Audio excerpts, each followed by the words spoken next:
Hello again. So in the news, there's this man, homeowner, off in another state. Somebody's breaking into his property, his garage. So he comes out with a gun, opens fire on him.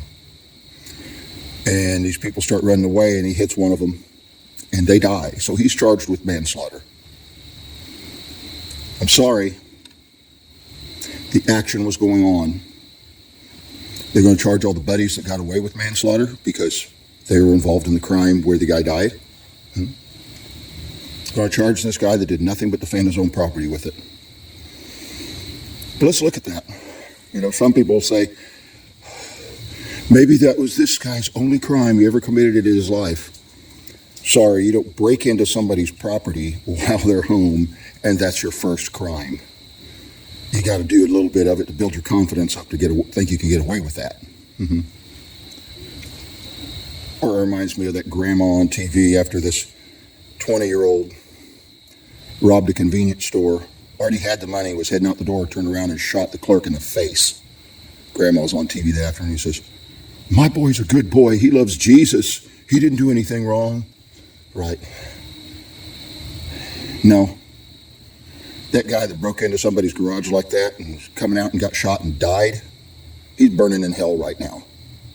But you say, "Oh, I shouldn't say that because maybe he prayed a prayer when he was 13 years old and therefore he's in, and no matter what he does, he can't get out."